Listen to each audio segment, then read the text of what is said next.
Isabella Reed leaned against a black motorcycle outside my workshop with a cracked canvas guitar bag strapped behind the seat, looking at me like she had ridden through half the city because every polished man in her world had already said no. The cafe beside my shop was still open, its patio umbrellas throwing green shadows over the sidewalk. Afternoon sunlight moved across the tables, the parked bikes, and the old brick front of my building.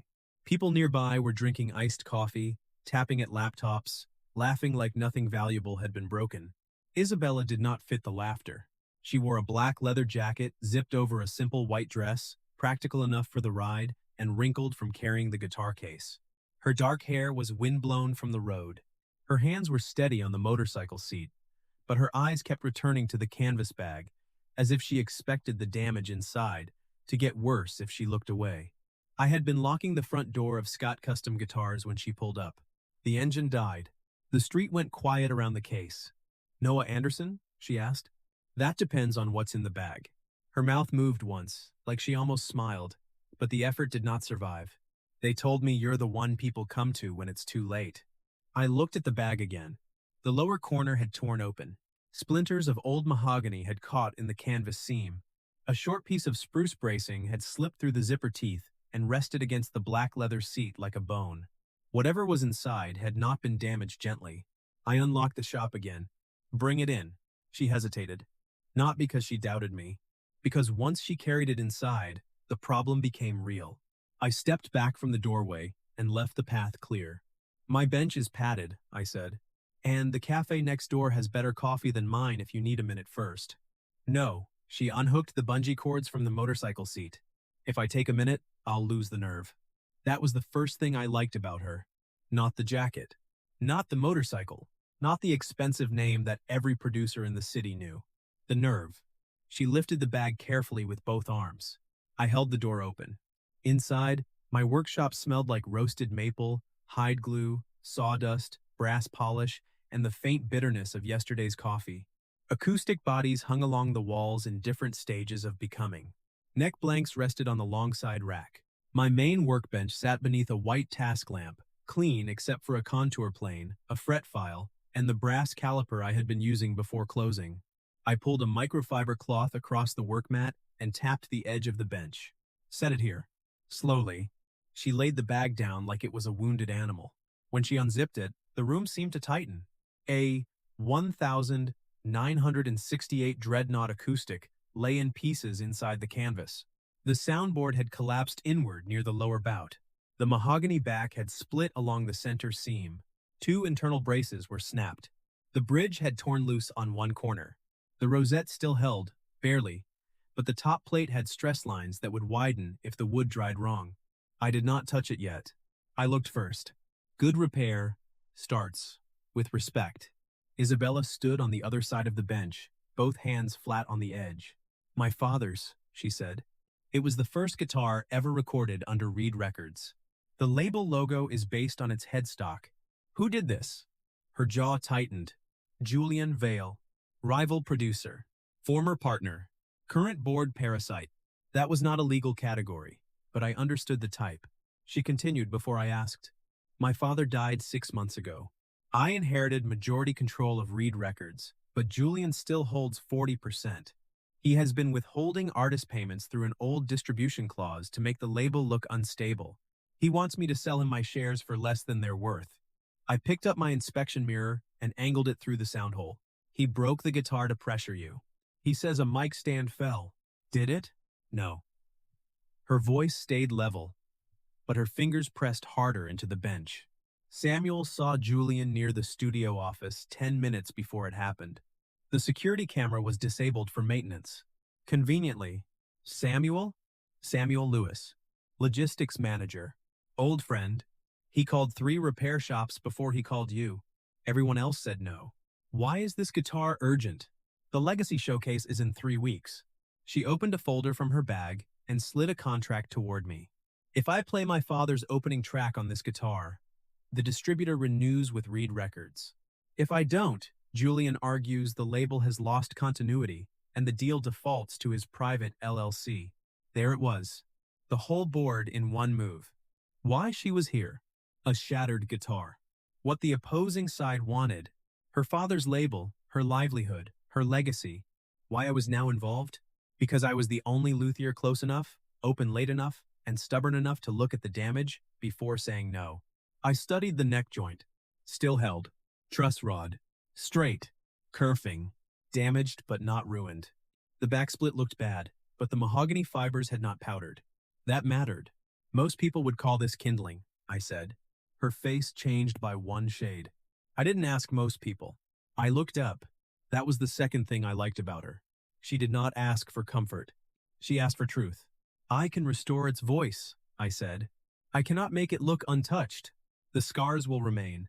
The tone will change. Maybe deepen. Maybe roughen. But if the top takes tension and the braces hold, it can play. She closed her eyes once, then opened them. How long? 60 hours of bench work spread over the next 2 weeks. More if the wood fights me. End. The showcase moved. I paused. When? This morning. Julian invoked a dormant clause. He says the distributor needs a proof of legacy event by Friday, instead of 3 weeks from now. I looked at the guitar again.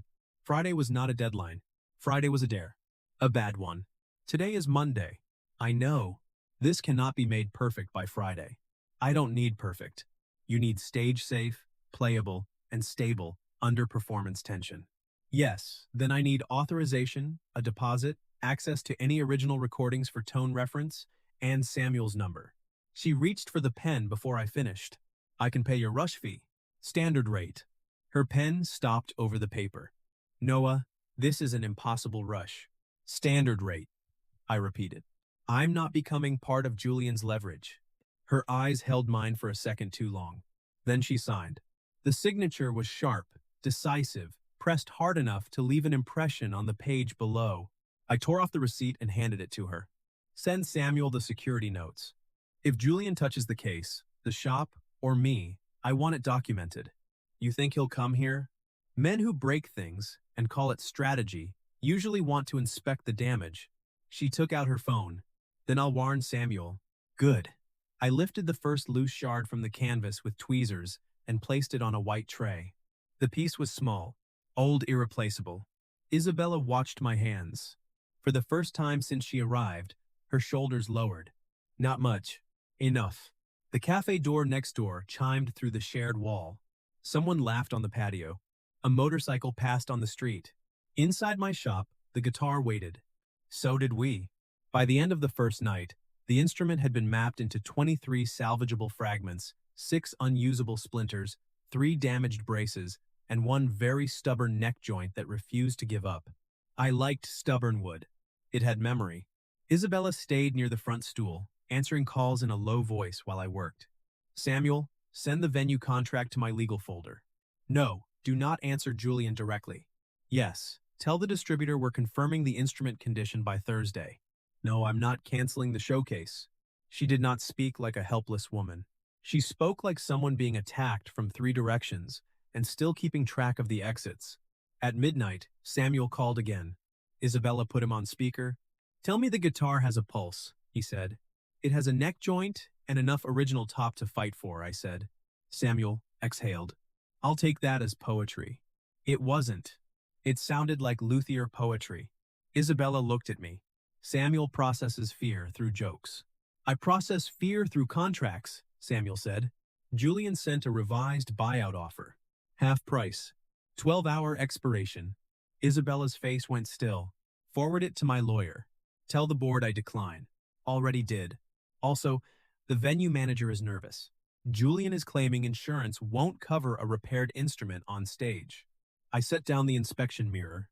Ask the venue manager for the specific policy clause. Samuel went quiet. What? If he says insurance won't cover it, make him point to the clause. If he can't, it's not policy. It's pressure. Isabella looked at the guitar, then at her phone. Samuel, do that now. Done. The call ended. She turned to me. You're very calm for someone who just inherited my entire disaster. I didn't inherit it. I signed a work order. That's how you define involvement? It keeps the edges clean. She studied me for a moment. You sound like someone who has survived messy edges. I reached for the brass caliper. Most people have. She did not push. That was the third thing I liked about her. Tuesday brought rain. Not a storm. A steady, gray downtown rain that made the cafe windows fog and turned the workshop lights gold against the wet street. Isabella arrived near 6, with 2 black coffees in paper cups and a zipper pouch full of original Reed Records session photos. The cracked canvas guitar bag was gone. The case now sat on my bench, open but supported, the guitar body braced in a cradle. She set 1 coffee near my left hand, outside the danger zone of glue, dust, and stupidity. You remembered the danger zone, I said. I listen. I took the cup. The coffee was better than mine by a margin large enough to be insulting. She removed the photos from the pouch. Her father in a studio chair. Her father beside a young band.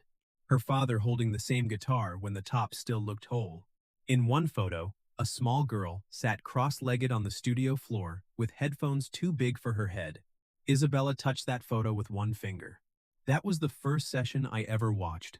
I kept the fret light angled away from her eyes. How old? 7. I told him the chorus needed less piano. Did it? Yes. A hint of a smile. Did he listen? He did. That's why Julian hated me even then. The smile faded. I picked up the smallest photo, the headstock visible under studio lights. This helps. The saddle was lower then. You can see that from a photo? I can see that your father liked warm mid-range and hated bright trebles. She stared. That is actually true. Then we're already closer. For the next hour, she sat on the stool and sorted photos by year while I rehydrated the cracked mahogany under controlled humidity. I did not rush the wood. Water moves slowly through old grain, and forcing it makes repairs fail later when nobody is watching. The rain tapped the window. The space heater hummed. She held a photo up to the light. I used to think if I said yes to help, people would take a piece of the label. I kept my eyes on the humidity meter. Who taught you that? Everyone who offered help after my father got sick. She lowered the photo. Julian offered to handle distribution. Then he tied half the contracts to his private company. A banker offered bridge financing. Hidden penalty clause. A producer offered to run the showcase. He wanted creative control. And Samuel? He offered to carry boxes and yell at printers. Useful man. The most useful. I pressed a damp cloth over the split seam and checked the wood's response. So you stopped saying yes. I stopped saying yes to anyone who sounded too eager. I looked up.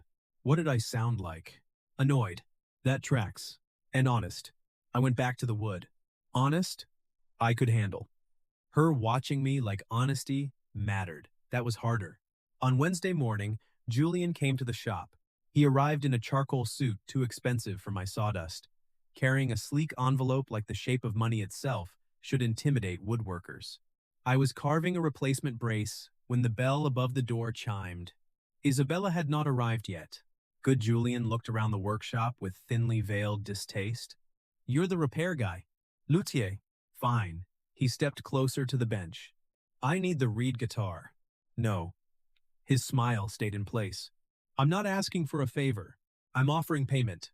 Whatever Isabella owes you, I'll double it. Plus a bonus for your discretion. I set the carving knife down. Slowly. Isabella Reed signed the work authorization. The guitar remains in my custody until released to her or her written designee. Company property. Then, provide the document. He tapped the envelope. This is a better document. I looked toward the small black dome camera above the door. Then back at him. I'm sending Samuel Lewis the security footage after you leave. Julian's smile finally shifted. No need to be dramatic. You entered my shop and offered money for property you are not authorized to collect. Drama is optional. Documentation isn't. He looked at the guitar, then at me. You think she'll save the label with a patched-up relic and a sad story? No. That surprised him. I picked up the brace again. I think she'll save it because she knows what it's worth. His eyes hardened. You're backing the wrong woman. I angled the knife and shaved one thin curl of spruce. It fell between us. The door is behind you. Julian left without touching the envelope to my bench. After the bell stopped shaking, I sent the security clip to Samuel and Isabella, then returned to the brace. 2 minutes later, Samuel called. I got the video, he said. Good. You just say, the door is behind you to everyone who tries to bribe you? Only on weekdays. Samuel made a sound that might have been laughter or stress. Isabella is going to pretend she isn't scared by this. I know. Don't let her. I can't make her feel anything. No, Samuel said. But you can keep the shop light on. If, if, if. I looked toward the front window. Rain streaked the glass. The cafe sign glowed beside it. I can do that. When Isabella came in that evening, she did not mention Julian at first. She set down coffee, removed her jacket, washed her hands in the small utility sink, because I had made it clear no one touched repair material with street dirt on their fingers. Then she stood beside the bench. Thank you for sending the clip. You needed the record. You could have told me later. No. She looked at me. Why? Because people like Julian work best in gaps. I'm not giving him one. Her hand rested lightly near the repaired back, not touching. Most people decide what I can handle before they tell me the truth. I'm not most people. No, she said softly. You're not. The bridge went on that night. A repaired acoustic guitar is a study in patience, but we did not have the luxury of a normal timeline. I used hot-hide glue where the wood needed to breathe, and a fast-curing protective finish only where performance stress demanded it. It was not the prettiest choice. It was the right one. Atunu trezecha.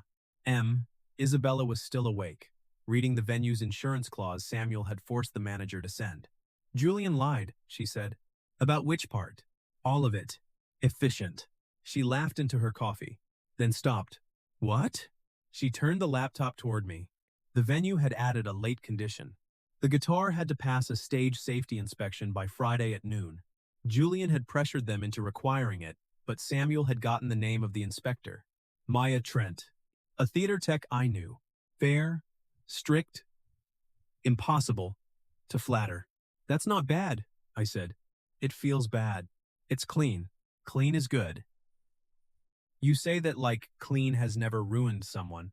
No messy ruins people. Clean just tells them faster. She leaned back.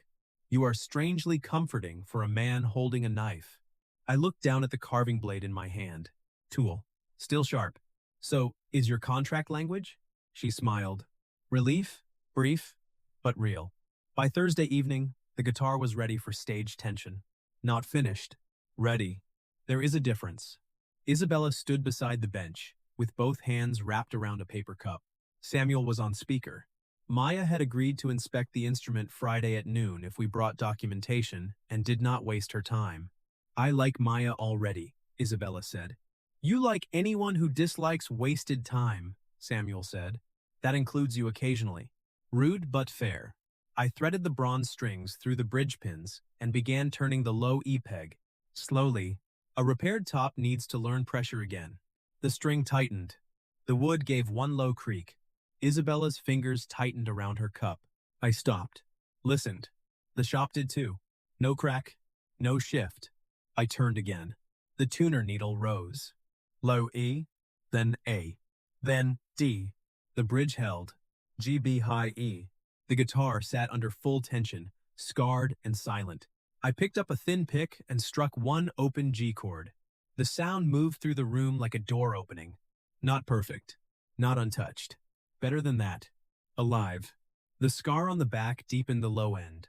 The repaired top gave the mid-range a rough warmth, like an old voice that had survived telling the truth. Samuel went quiet on the phone. Isabella covered her mouth with one hand. I let the chord fade. No one moved until it was gone.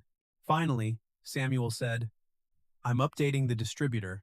Tell them stage inspection at noon, Isabella said. Her voice was steady. Tell them the showcase is on. After Samuel hung up, she looked at me. Why did you say yes? To the repair? To all of it. I set the pick on the bench. You signed the authorization. That's not the real answer. It is the clean answer. N. Noah. The way she said my name made the shop feel smaller. I looked at the repaired guitar instead of her. Because something valuable was broken on purpose. Because Julian thought money made him the owner of the damage. Because I hate waste. And me? I swallowed.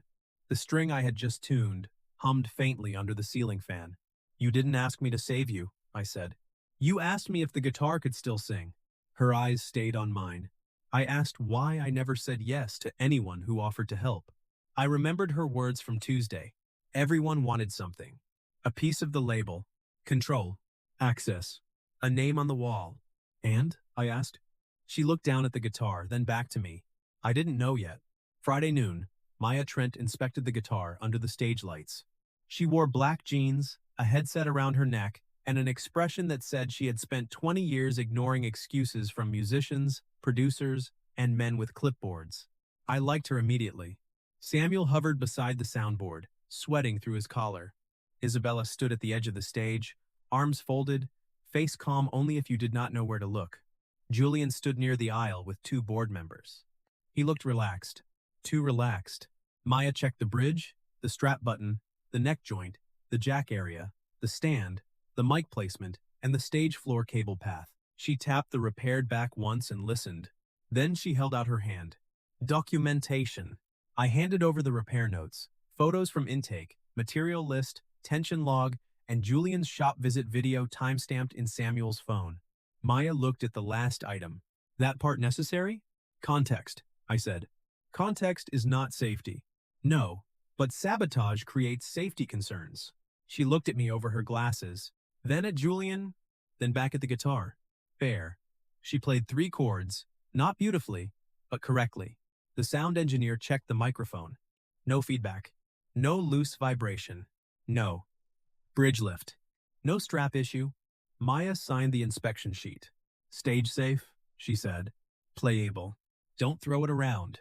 I wasn't planning to, Isabella said. Maya looked at her. Good. Don't let anyone else do it either. Julian stepped forward. I still have concerns about brand continuity. Maya took off her headset. Is that a safety concern? No, but then I don't care. Samuel turned away and coughed into his hand. Isabella accepted the inspection sheet. Thank you, Maya. Play well, Maya said. People get sentimental when old things survive. The Legacy Showcase began at 8. The theater was full by 7:30. Artists, distributor executives, board members, producers, local press, and people who had grown up hearing Reed records in their parents' kitchens. I stood near the back by the soundboard. Not hiding. Not exactly. Just staying where tools belonged. Samuel had placed the repaired guitar on a stand under a single warm light. The scarred back faced away from the audience, but I knew every line of it. Every cleat. Every seam. Every compromise the repair had required. Julian worked the front rows like a man trying to smile through math. He had lost the venue. Lost the insurance argument. Lost the guitar. But men like him always keep one last lever. At 7:50, Samuel rushed toward me. Problem. What? Distributor rep says Reed's closing track approval is missing from the final packet. Julian claims Isabella never submitted the rights confirmation. Did she? Yes, I sent it myself. Receipt? Samuel's face changed. Office desktop.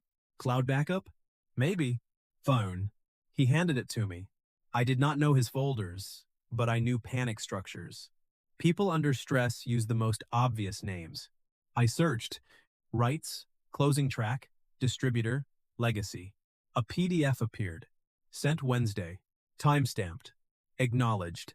I forwarded it to the distributor rep, Samuel, Isabella, and Maya for good measure. Print it, I said. Samuel ran. And 2 minutes later, the distributor rep stood beside Isabella holding the printed confirmation. Julian's last lever snapped without spectacle. That was how good outcomes often happen. Not with speeches. With a timestamp. At 8, the lights dimmed. Isabella walked on stage. She wore the same leather jacket over a simple performance dress, the outfit clean, practical, and entirely hers. No costume. No performance of fragility. She carried the repaired 1968 acoustic like it had earned the right to be seen. The room quieted. She sat on a wooden stool, adjusted the mic, and looked into the darkened theater. My father founded Reed Records with this guitar, she said. Not because it was expensive. It wasn't then. Not because it was perfect. It never was. A few people laughed softly. He liked it because it told the truth. If the player rushed, it said so. If the room was cold, it said so. If the song was weak, it refused to make it better than it was. She looked toward the front row, Julian did not move. Some people believe legacy is a thing you can own by contract. I believe legacy is what still works after pressure. She struck the opening chord. The theater changed. The guitar did not sound new. It sounded proven. The first song was her father's opening track, played alone at center stage. No band. No backing. Just Isabella and an instrument that had nearly been turned into leverage. The repaired body held. The low end carried. The room listened. By the second verse, the distributor rep had stopped looking at his phone. By the final harmonic, half the theater was standing. Julian left before the applause finished. He did not make a scene. He had run out of rooms where the lie sounded better than the music. The contract was signed backstage at 9. 12 Reed Records kept the distributor. Julian's attempted interference went to legal review. Samuel cried for 11 seconds in the hallway, then claimed stage dust had attacked him. Isabella signed the final page, handed the pen back to the distributor, and looked around. Noah? Samuel pointed toward the side door. Of course he left. I had made it 2 blocks down the street when I heard footsteps behind me. Fast, determined. Noah, I stopped under a street lamp. The city pavement shone from earlier rain. My shop was still 4 blocks away. In the distance, the theater doors glowed gold behind Isabella as she walked toward me with the guitar case in one hand. No running, no dramatic collapse. Just a woman who had finished the fight and chosen where to stand afterward. You left, she said. You had people waiting. I had contracts waiting. I signed them. Good, I had press waiting. Samuel handled it. Also good. She stopped a few feet away. I had Julian waiting for me to look over my shoulder. I didn't. The street lamp hummed above us. That might be the best part, I said. She smiled. Then the smile faded into something steadier. I asked myself why I never said yes to anyone who offered to help, she said. I kept my hands at my sides. And? She looked down at the guitar case between us. Because every yes before you came with a hook. Julian wanted the label. The banker wanted penalties. The producer wanted control. Even people who meant well wanted to step onto the stage with me. She lifted her eyes. You repaired the guitar and stayed at the back of the room. That's where I belonged. No, she said. That's where you felt safest. The words landed quietly, cleanly. I did not argue. She stepped closer, stopping with the guitar case still between us. No pressure. No rush. She held out her hand. I was waiting for someone who cared whether the guitar could still sing more than he cared about being seen beside me. I looked at her hand. A repaired guitar. A signed contract. A city street still wet from rain. No audience. No leverage. No one watching except the 2 of us. I took her hand. Her fingers closed around mine, warm and steady. I was waiting for you, she said. For once, I did not step back into the quiet. I let the quiet make room. 3 weeks later, the first Reed Records restoration session happened in the small live room above my shop. Not a grand partnership. Not a romantic reward. A proper contract, reviewed by Isabella's lawyer and Samuel, signed at my bench with black coffee rings, safely away from the paperwork. Reed Records would fund a small instrument restoration program for independent artists, and I would handle repairs case by case. The first guitar belonged to a 19-year-old songwriter who apologized every time she opened her case. Isabella sat beside her and said, "Don't apologize for bringing something broken. That is what this room is for." I pretended to adjust the humidifier so neither of them would see my face. After the session, Isabella found me on the apartment balcony above the workshop. The cafe patio below was closing. Someone stacked metal chairs. The city smelled like rain on brick and coffee grounds. She handed me a cup, black, terrible, from my own pot. I took one sip and winced. You chose violence. I chose continuity. This coffee has no legacy. It has character. It has legal exposure. She laughed, and the sound moved over the balcony rail into the warm night. On the street below, her black motorcycle was parked beside my old work truck. The guitar case was no longer strapped behind the seat. It rested safely in the studio upstairs, scarred and playable, waiting for its next song. Isabella leaned her elbows on the rail, looking down at the city she had fought to keep. Noah? Yeah? When I said I was waiting for you, I didn't mean I was waiting for someone to save the label. I know. I meant I was waiting for someone who would help without trying to become the owner of the outcome. I looked at the cup in my hand, then at her. I can do that. I know, she said. That's why I said yes. The cafe lights clicked off below us. The workshop behind us smelled of maple, hide glue, and the first clean beginning I had trusted in years. Closing thoughts. Core lesson. Real love waits for the person who respects what you are trying to save. Green flag. They protect your work without trying to own your future. Please like and subscribe so we can share more stories like this. The end.